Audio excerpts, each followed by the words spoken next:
Hello and thank you so much for joining us on the BP Pulse with Billy Parvitam. I'm your host, Billy Parvitam. I'm joined now by my first ever guest, Lance Dozier, who's the primary SID for both volleyball and softball here at Virginia Tech, as well as the secondary SID for basketball. Lance, thank you so much for joining us. Let's talk about your job as an SID. What do your duties entail?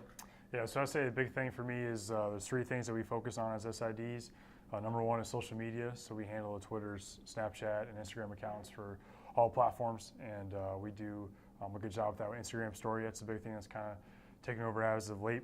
Another thing we do is writing on the website, so hokiesports.com. We do all the previews, so kind of leading up to the weekend, what's important with what to look out for with live stats and the broadcast, and also the recap with how we did we win or lose, and who had a good game, and then also like if someone makes all conference or preseason A people. So that's some of the things we do on the website. And the third thing is media interviews. So if someone wants to interview one of our student athletes, they have to go through me. So if they want to talk to them on a Friday, they get out of class at 2, they can do it at 3 o'clock before practice or something. So that's kind of just of the three main things we do as SIDs. Where did your interest in sports start?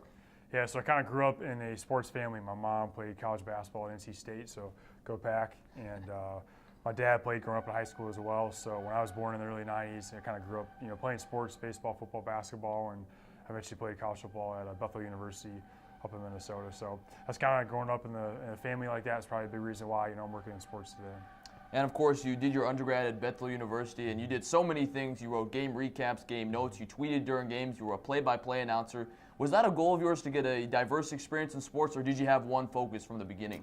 Yeah, I say I wanted a diverse, experience. Coming from Division III, there's not as many people to help out with. At Tech we got about 8 full-timers and about 15 students, so over 20 plus. And D3 is a little different. It's a smaller school that I went to. It's about 3,000 enrollments, so only a few people could help out. So my SID at the time, Jerry Johnson, my mentor today, he gave me a great, vision of, you can do this, you can do this, you can do this. So he kind of prepped me well with that. And I'm really glad that I did because it makes me more, well-rounded than, most, Division I, SIDs who just focus on a couple sports. And then you go to Western Kentucky to do your master's where you interned in the athletic communications office. How did that experience differ from your undergrad experience? Yeah, it's pretty different. So FBS is a whole different ball game than D3. I had about 5 coworkers at WKU and really enjoyed all of them. And I think the big thing was just kind of focusing on a couple sports. So I had women's tennis and track. So getting to know the coaching staff very well, getting to know the audience that you're trying to tweet to and whatnot. That's probably 2 big things with that. And then just kind of understanding, there's a lot more pressure, a lot more eyeballs on you. Our social accounts have more followers, and the fans are pretty crazy. So you have to kind of deal with that too. But it's a fun part. I love Division I. Hope to stay in it, but I definitely miss the D3 days as well. And of course, you're again the SID for both volleyball and softball. How does that differ working with the different coaches? Is it different working with volleyball head coach Joe Wilson as it is working for softball? Of course, you're going through a new coaching transition right now. Yep. Yeah, I think you hit the nail on the head. Definitely is different. Coach Wilson's in her second year in Blacksburg. It's really fun to work with. I think for me, having some continuity going to year 2 is really nice, kind of knowing expectation-wise what she wants me to do on social and, all the statistic stuff. And then with Coach DeMore, he's only been, in the Berg for about 5 months, so he's very new and kind of feeling him out. I'm in season with volleyball, so they get most of my attention, but I still have to give softball some love as well. So kind of figuring what he wants me to put on social, and we've been wrapping up a podcast recently this week. So it's kind of fun getting to know him, and then once the spring starts, with the season, I think I'll have a better idea of, what he wants me to do. Now, you're originally from Rochester, Minnesota. For those who don't know, it's one of the biggest towns in the Midwest. About 100,000 people. That's when right. You consider all the people surrounding the area. Mm-hmm. So how does that differ with a small college town like Blacksburg? Yeah, it's definitely different. So I enjoy the college town. I go to a few places, including Cabo, probably my favorite restaurant, and Sharky's probably my favorite place to go get some drinks. But it's a good time. I love being surrounded by a community that's all about Virginia Tech.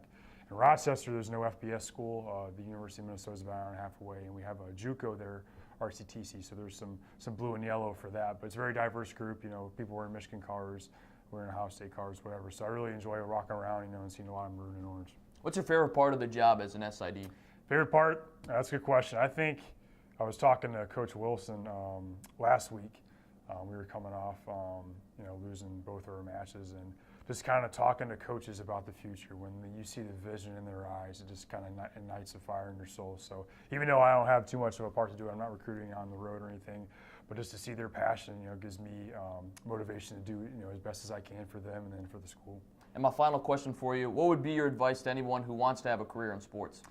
Yeah, big advice. Well, I think, number one, you have to understand the hours you're going to put in, and it's not for everyone. You get your weekends, pretty much taken away with a lot of events from, August to May, but it's worth it. The relationship you have with student athletes is incredible. You get to see them, come in as a freshman, as an 18-year-old, and leave as a mature young woman or man when they're 22 it's pretty cool to see. And also getting to do social media, you are the brand, if you will, with kind of putting a voice behind that. So, UNBC does a good job with that. Some other schools have fun with it. So I think that's kind of the two main things. Is kind of you are the voice, and then you can have a good relationship with the student athletes and the coaches. That's probably my favorite two things. And I think it's something that you can look forward to once you get in the industry, because that can be, a positive impact and can be very fulfilling on your life. Lance, it's been a pleasure. Yeah. Thank you so much. Thanks, Billy. No It's problem. the BP Pulse with Billy Parvitam. Thank you again to Lance Dozier for joining us.